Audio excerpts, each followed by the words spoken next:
tan caliente ayer y tan rico hoy. Esos son los contrastes que nos da el Señor para que no nos aburramos. Nunca nos vamos a aburrir de conocer estas cosas grandes y preciosas.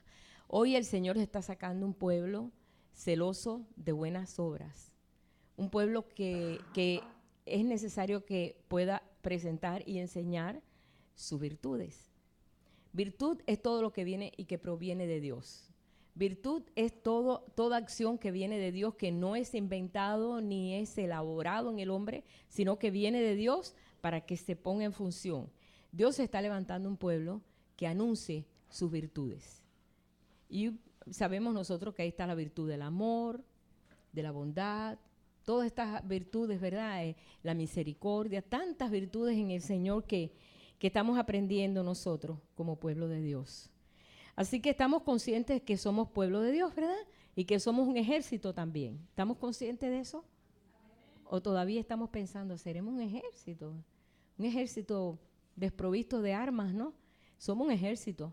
El Señor, cuando habló de su pueblo en Éxodo, o sea, en Éxodo, le dijo a Moisés, saca mis ejércitos. De ejército no tenía nada. Pero el proyecto de Dios siempre ve más allá. Nosotros vemos lo que está enfrente de nosotros, pero el Señor está viendo más allá. Y Él le dijo, saca mi pueblo, saca mis ejércitos. Y era un montón de esclavos, pero Él los veía ya preparados como ejército de Dios, que eso vino a ocurrir mucho tiempo después, ¿verdad? 40 años después, cuando entraron en Canaán y vinieron allí a pelear y a luchar allí para vencer y tener esa tierra prometida. La tierra prometida representa lo que es la vida en el espíritu, la vida plena. No es una tierra natural. Ahora nosotros sabemos que somos tierra prometida, somos tierra santa y nosotros estamos aprendiendo a vencer a estos enemigos que saben dónde se alojan. Aquí, en nuestra mente. ¿Sí? Y nosotros estamos ayudando en esto, porque el Señor ya nos reveló y ya nos mostró y nos dijo todas las estrategias que tenemos que tener para poder vencer en todas esas fortalezas. Pero bueno, hoy Él saca a su pueblo. Nosotros estuvimos compartiendo el domingo pasado cómo fue la actitud de José. ¿Recuerdan los que estuvieron aquí? Que la actitud de José siempre fue pensando en sus hermanos, pensando en aquellos que él podía bendecir.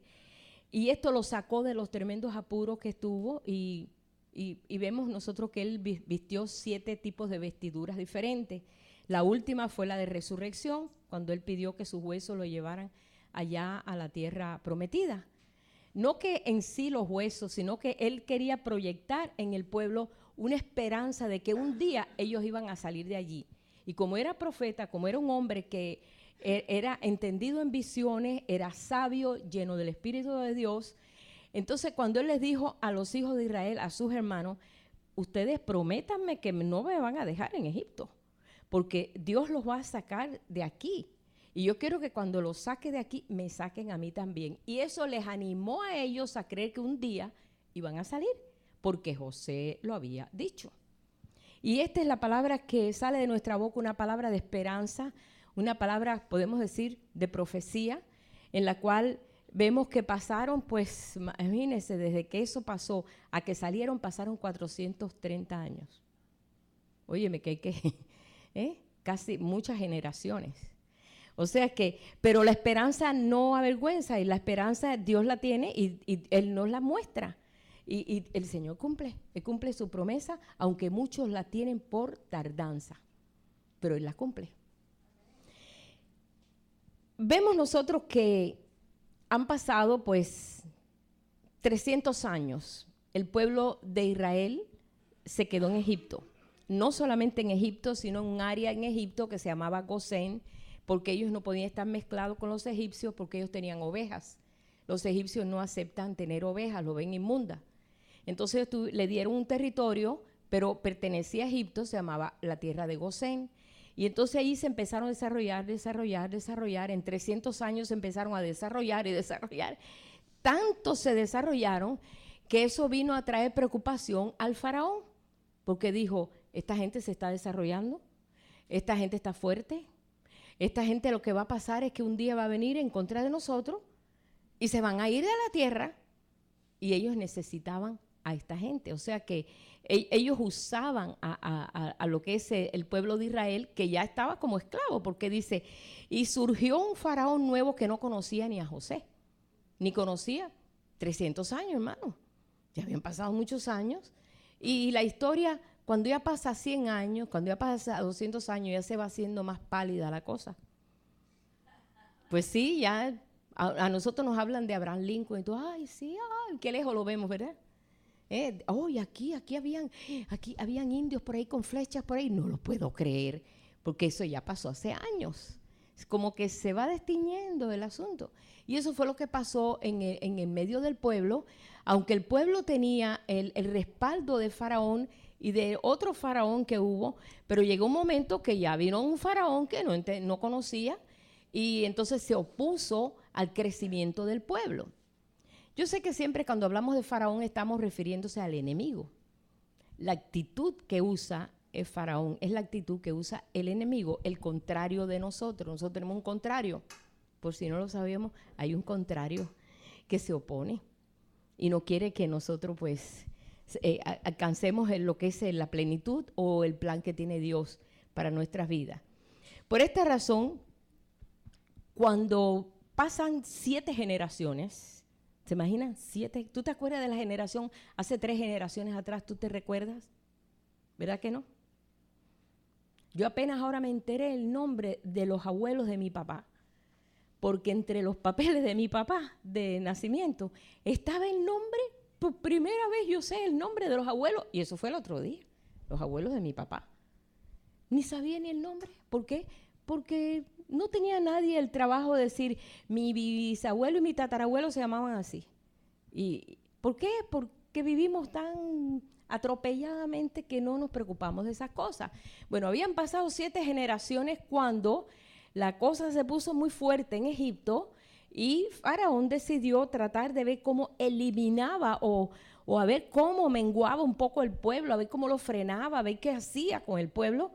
Y por esta razón es que nosotros vemos que el pueblo se mantenía en una esperanza. Y mira que la esperanza en el Señor no avergüenza. Y la esperanza era que tenían allí el sarcófago, la momia, ¿no? De José. Yo creo que cuando ellos veían la momia de José decían, de aquí nos va a sacar Dios un día. Porque José dijo, a mí no me dejen aquí. A mí me llevan a la tierra que Abraham, Isaac y Jacob, Dios se la prometió a ellos, a mí no me dejen aquí. Y eso les daba ánimo a esperar, algún día Dios nos sacará de aquí. Algún día Dios nos sacará de aquí. Yo sé que no vamos a estar viviendo toda la vida en Egipto, porque allá está la tierra que fluye leche y miel, que fue la tierra que se la dio a mi padre Abraham como promesa. Y Dios lo que promete, cumple. Y ellos sabían eso. Y esto les dio ánimo y fue realmente una sabiduría tremenda de José de decirles también eso para mantenerlos a ellos vivos en una esperanza viva de que algún día no iban a quedarse allí. Pero ¿qué pasó? Como ellos no sabían cómo iba a ser la liberación de ellos, y como nosotros a veces decimos, bueno, ¿cómo será esto y cómo será aquello? ¿Y cómo será cuando la persona muere y va a la presencia de Dios? ¿Cómo será? Hay muchos misterios que nosotros todavía no podemos, solamente estamos en espera, en una esperanza. Pero ellos creían que iba a ser y así fue. Dios lo hizo. ¿Cómo? Apretando la cosa. Muchas veces pensamos que Dios dice, no, aquí y por acá, y que lo hace de una forma fácil, ¿no? No, a veces es difícil. Entonces, ¿qué pasó? El Señor produjo podemos decir, una incomodidad en Egipto. Cuando Faraón se dio cuenta que el pueblo crecía y se fortalecía, y ya eran muchos en número, dijeron, vamos a menguarlo. Y el enemigo nunca se preocupó hasta que vio al pueblo fortalecido.